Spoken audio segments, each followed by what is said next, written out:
Olá pessoal, tudo bem? Bom, nesse vídeo eu vou falar um pouco sobre sobrecarga de métodos, tá? Que é um conteúdo que vem aí na sequência, né? Que vem para complementar essa parte de métodos, né? Implementação de métodos, sintaxe, organização, implementação de métodos, né? Que nós vimos anteriormente, né? Então, como se trata de mais um conteúdo cumulativo, requer que tenhamos compreendido muito bem sobre implementação, chamada a métodos, né, sintaxe e organização de métodos, tá?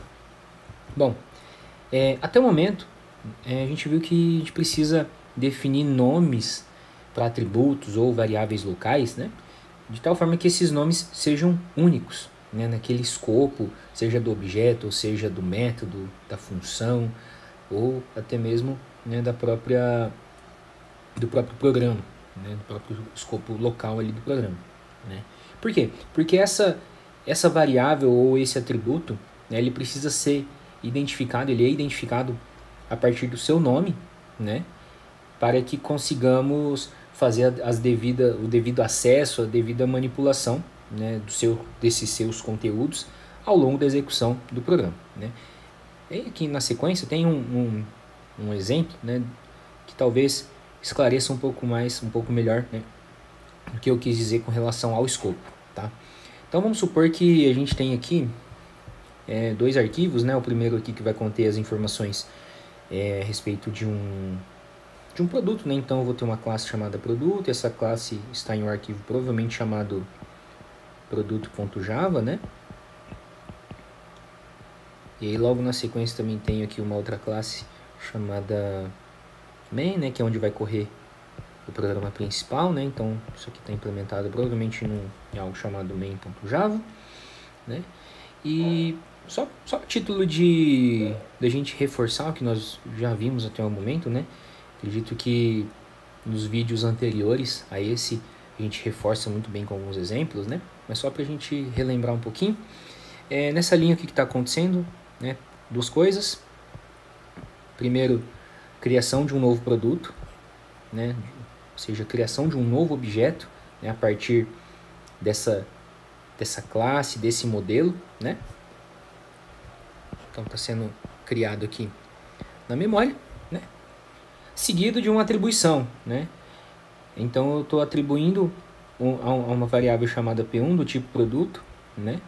Não propriamente o objeto que eu acabei de criar, né? Que o programa acabou de criar, mas sim o endereço, né?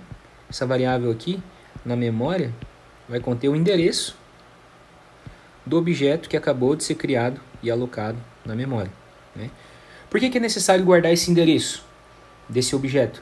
Porque é a partir desse endereço que nós vamos conseguir manusear os atributos e métodos do objeto que acabou de ser criado, né, aqui na execução do programa, né? Logo na sequência eu tenho duas variáveis, né? Uma do tipo inteiro e a outra do tipo double, que estão declaradas no programa principal. Essas variáveis elas estão mapeadas aqui, né? Certo? Qual que é a diferença? Qual que é a diferença dessas duas variáveis, né? Para essa aqui e para essa aqui. Vou colocar aqui em outra cor. Espera só um pouquinho.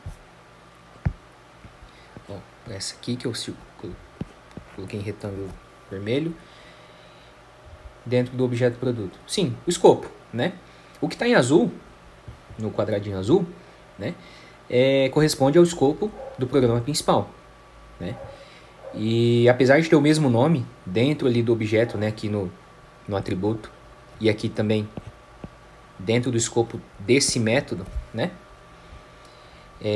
apesar de ter os mesmos nomes, essas variáveis, elas, nesse caso aqui atributos, né, fazem parte, né, do escopo do objeto, né, ou seja, eu não consigo fazer um acesso direto daqui para cá ou daqui para cá, ou caminho contrário, né? Eu não consigo fazer um acesso direto daqui para cá, tá?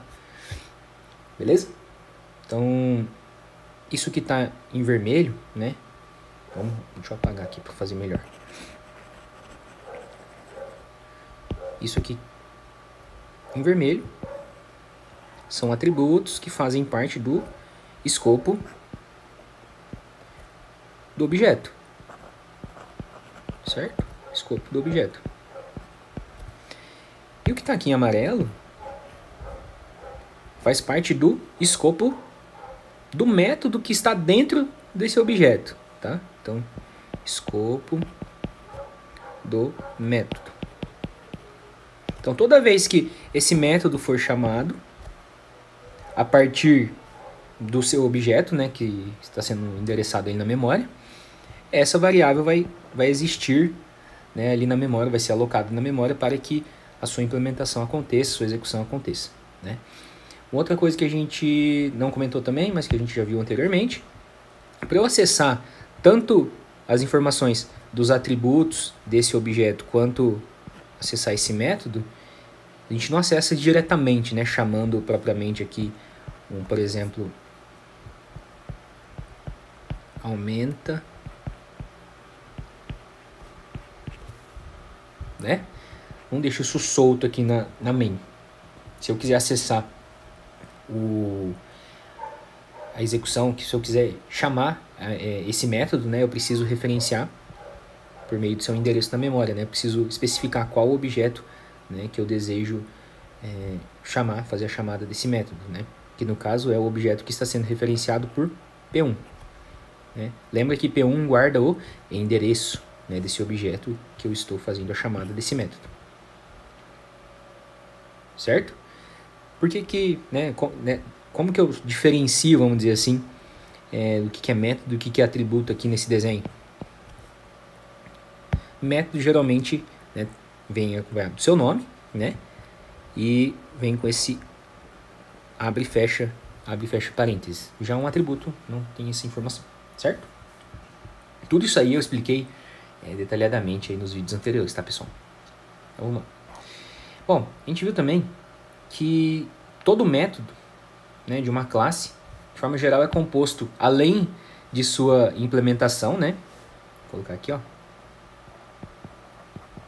Implementação ou lógica, né? Porque aquele método ele faz alguma coisa, né? Mas também pelo seu nome, as informações de seus parâmetros e tipo de retorno. Esses três itens, né, além da implementação e da lógica, né, mas assim, de forma geral, esses três itens caracterizam um método, né, e dão, vamos dizer assim, uma identidade ao método. Guarda esses nomes, tá? Identidade no método e compõe o que a gente conhece é denominado por assinatura de um método, tá? Bom, então temos aqui alguns exemplos. Então vamos supor que eu tenho essa classe aqui, funcionário, né? Essa classe ela está implementada aqui no arquivo provavelmente chamado funcionário.java, né? Tem alguns atributos aqui, né, que eu comentei e deixei minimizado aqui só para caber aqui no slide. E tem esse método aí, void mostrar informações 2. Como que eu sei que é um método? Porque tem aqui um abre fecha parênteses, né? Só para recapitular, bom, esse método ele tem o tipo de retorno, vamos colocar aqui do lado, tá? Tipo de retorno. Qual que é o tipo de retorno? Void, né? Qual que é o nome?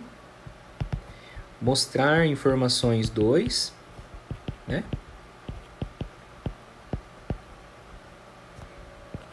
Certo? E não tem nenhum parâmetro, né? Quando não tem nenhum parâmetro, a gente coloca aqui que, né, void também, né? Por quê? Void é sinônimo de vazio, né? Então esse método ele não recebe nenhum parâmetro, então por isso que os parâmetros dele aqui é void, né? O tipo de retorno também é void, porque esse método não retorna nada, né? Ele apenas executa aqui um conjunto de instruções e não retorna nada, certo?